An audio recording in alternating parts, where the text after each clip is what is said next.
Hey guys, कैसे हैं आप सब। तो आज हम बात करने वाले हैं एनएमआर स्पेक्ट्रोस्कोपी के बारे में। और यहाँ पर आपका फर्स्ट लेक्चर यहाँ पर वीडियो अपलोड हो रहा है। फर्स्ट लेक्चर है ये ना, ये आपका फर्स्ट है। तो आप सिंपल से देखिएगा एनएमआर की हम बात करने वाले हैं। तो एन एम आर स्पेक्ट्रोस्कोपी, ठीक है। NMR spectroscopy.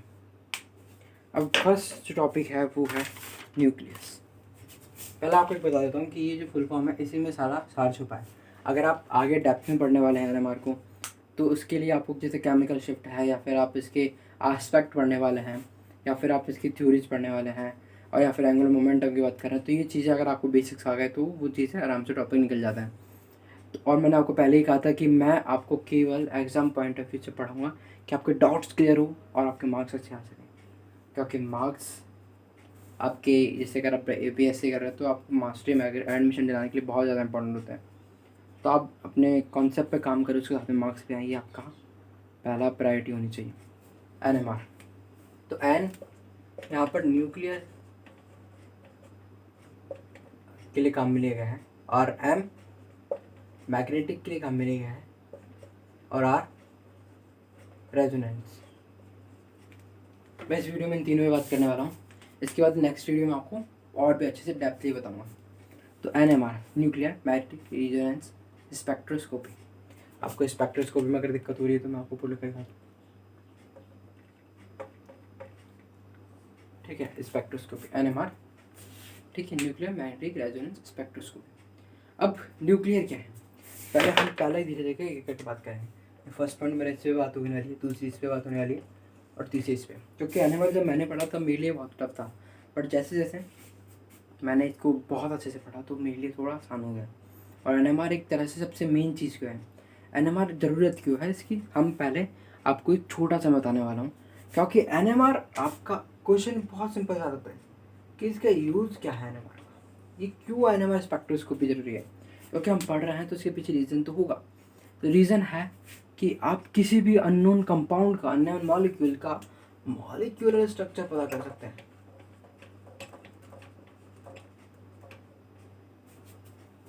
किसी भी अननोन मॉलिक्यूल का आप मॉलिक्यूलर स्ट्रक्चर पता कर सकते हैं। तो ये ध्यान रखिएगा कि एनएमआर अगर आप पढ़ रहे हैं या आप किसी को पढ़ा रहे हैं तो एनएमआर का पहला यूज़ बता दीजिए कि भैया इसका यूज़ हम मॉलिक्यूलर स्ट्रक्चर के लिए कर रहे हैं, और तभी इसको इतना डीपली पढ़ना पड़ रहा है।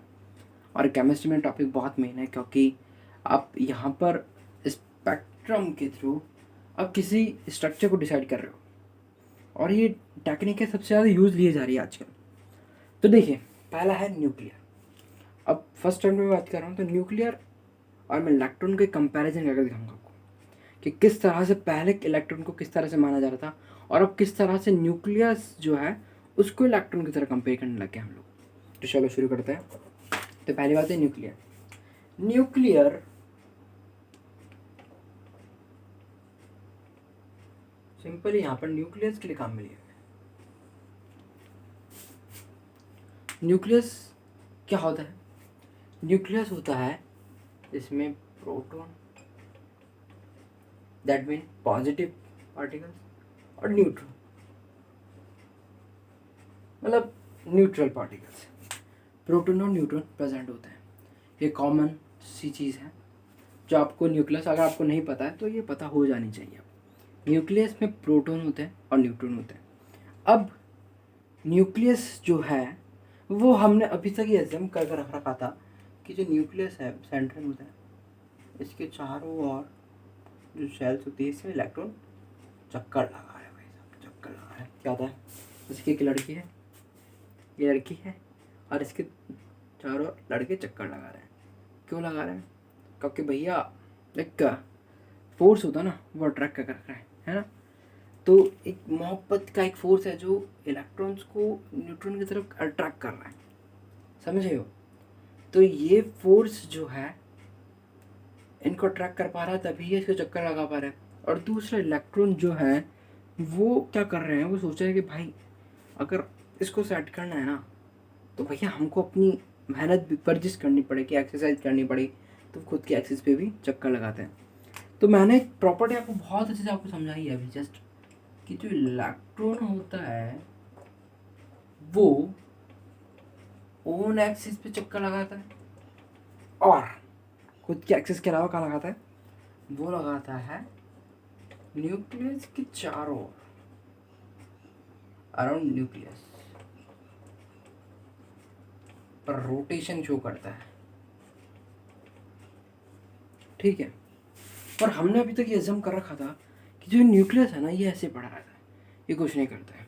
बट 1950 के बाद जो बहुत सारी थ्योरीज आई उनमें बहुत अच्छे से इसको एक्सप्लेन कर दिया गया कि न्यूक्लियस जो होता है वो भी अपनी एक्सिस पे रोटेट करता है।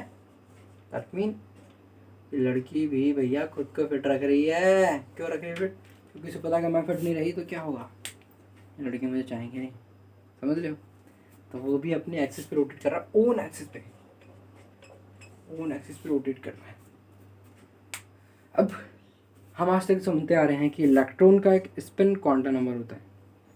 स्पिन क्वांटम नंबर होता है भैया, spin quantum number. Spin quantum number किसका होता है? जो चीज़ें स्पिन करती हैं, स्पिन मतलब रोटेट कर रही हो अपने एक्सिस पे, स्पिन कर रही है ना, कर रही है। या तो ऐसे स्पिन कर सकता है या फिर ऐसे, इसकी मर्जी, डायरेक्शन इसकी खुद की है भैया। लड़का कैसे सुबह शाम मेहनत कर रहा है, शाम को मेहनत कर रहा है, उसके ऊपर जिम्मेदारी कि वो कब कर रहा है, लेकिन उसको एक्सिस पे रोटेट करना है। देखिए जब वो स्पिन करते हैं तभी उनका स्पिन क्वांटम नंबर होता है। और एक कॉमन सी चीज़ आपको पता होनी चाहिए कि स्पिन क्वांटम नंबर जो है अगर है तो किसी चीज़ जो स्पिन कर रहे हैं उसका एंगुलर मोमेंटम भी होगा। मैं आपकी बातों को लेकर चल रहा हूँ कि जो चीज़ स्पिन करती है उसका स्पिन क्वांटम नंबर होता है और जो चीज़ स्पिन कर रही है उसका एंगुलर मोमेंटम भी होगा।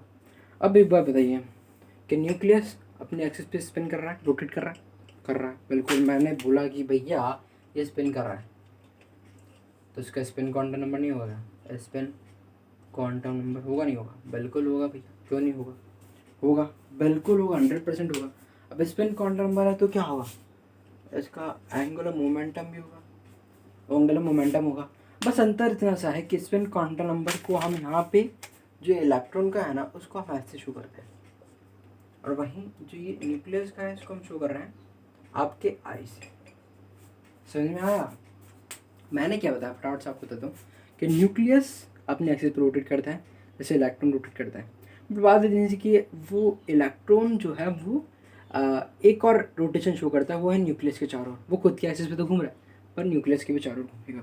और स्पिन क्वांटम नंबर न्यूक्लियस का भी होगा और आपके इलेक्ट्रॉन का भी होगा। अब स्पिन क्वांटम नंबर और एंगुलर मोमेंटम मैं आपको नेक्स्ट वीडियो में बताने वाला हूँ क्योंकि ज़्यादा लंबी वीडियो से आपको पढ़ने का मन बिल्कुल नहीं करेगा, क्योंकि मेरा भी नहीं करता था। तो देखिए अब इसके बाद मैं आपको बताने वाला हूँ सेकंड टॉपिक है एम जी को आप पढ़ेंगे तो आपको सिंपल से मैग्नेटिक के नाम से आपको पता चल रहा है ना कि मैग्नेटिक का मतलब क्या है। मैंने फर्स्ट टॉपिक मिटा दिया है, मैं सेकंड टॉपिक पे काम करने वाला हूँ। मैग्नेटिक क्या है? मैग्नेटिक की बात कर रहे हैं एम जी की। मैग्नेटिक क्या है? मैग्नेटिक होती है एक प्रॉपर्टी है। और जो हमने न्यूक्लियस की फर्स्ट से बात कर ली न्यूक्लियस की, तो एक बहुत अच्छा माना जाता है कि न्यूक्लियस एक टिनी मैग्नेट के रूप में शो कर, मैग्नेट का एक रूप है, टिनी मैग्नेट का एक रूप है। मतलब वो टिनी मैग्नेट की प्रॉपर्टी शो करता है, छोटी मैग्नेट की। अब मैग्नेटिक प्रॉपर्टी कैसे शो कर रहा है वो आपको बताता हूँ। इसके पीछे एक छोटा सा आपने कभी सुनी होगी कि जहाँ पर चार्ज का ट्रांसफर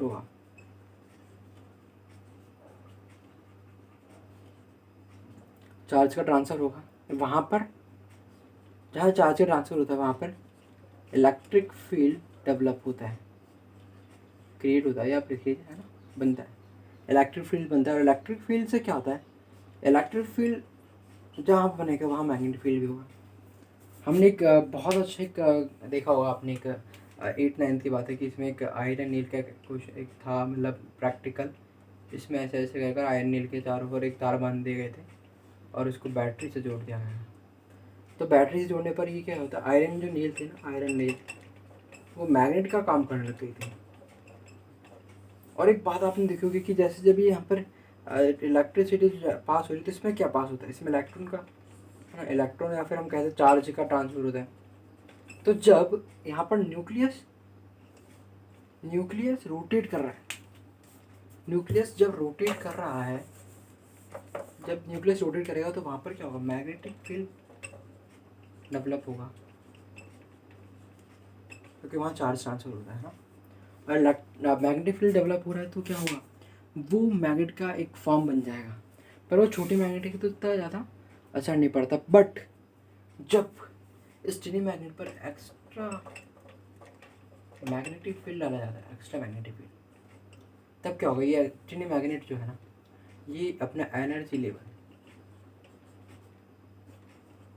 में चेंज कर लेगी, एनर्जी लेवल में चेंज कर लेगी। ठीक है, अब बात करते हैं सिंपल से, आपको पता चलिए मैग्नेट का काम यहाँ पर था, और काम मैग्नेट का यही, क्योंकि यहाँ पर भी एक्स्ट्रा मैग्नेटिक फील्ड डाला जाने वाला है NMR स्पेक्ट्रोस्कोप में। अब थर्ड जो चीज़ है वो है आपकी रेजोनेंस। अब रेजोनेंस ऐसी चीज़ सुनने में से लगता है यार भाई ये केमिस्ट्री की टर्म है या फिजिक्स, तो फिजिक्स की टर्म है भैया। रेजोनेंस कैसे, देखिए यहाँ हम क्या कर रहे हैं, ये हमारा न्यूक्लियस पड़ा भैया, ठीक है, न्यूक्लियस पड़ा है, यहाँ से एक सोर्स मैंने बनाया है, सोर्स, यहाँ से हमने क्या करा है, मैग्नेटिक फील्ड डाला है, मान लीजिए मैग्नेटिक फील्ड डाला है, इसकी एक फ्रिक्वेंसी है, इसको मैं बड़े ऐप से शो कर रहा हूँ, ठीक है, इसकी सोर्सेज में मैग्नेटिक फील्ड डाल रहा है, इसकी भी एक फ्रिक्वेंसी, इसको मैं छोटे ऐप से शो कर रहा हूँ। अगर एक छोटे ऐप की मतलब सोर्स की फ्रिक्वेंसी और न्यूक्लियस की फ्रिक्वेंसी अगर बराबर हो जाती है तो वो रेजोनेंस कंडीशंस में है, तभी वो स्पेक्ट्रोस्कोपी मतलब NMR एक कह सकते हैं एनर्जी लेवल शो करेगा, स्पेक्ट्रोस्कोपी शो करेगा। तो रेजोनेंस और कुछ नहीं है, आपके सोर्स के मैग्नेटिक फील्ड में और फ्रिक्वेंसी के मैग्नेटिक फील्ड है, जो न्यूक्लियस का फ्रिक्वेंसी है वो अगर इक्वल हो रही है तो ये NMR स्पेक्ट्रोस्कोपी शो करेगा। कोई भी जैसे कोई भी कंपाउंड या मॉलिक्यूल है, अगर उसमें हमने जैसे कि हमने कुछ रखा, हमें उसका मॉलिक्यूल नहीं पता तो हमने यहाँ रख दिया, अब वो सोर्स से उसके ऊपर मैग्नेटिक फील्ड डल रहा है, अब मैग्नेटिक फील्ड डलेगा तो क्या होगा, इसकी फ्रिक्वेंसी पहले कुछ थी, है ना, बट हमने सोर्स के थ्रू मैग्नेटिक फील्ड एक फ्रिक्वेंसी और डाली, बट जब तक सोर्स की और इसकी फ्रिक्वेंसी बराबर नहीं होती तब तक NMR शो नहीं होगा, है ना।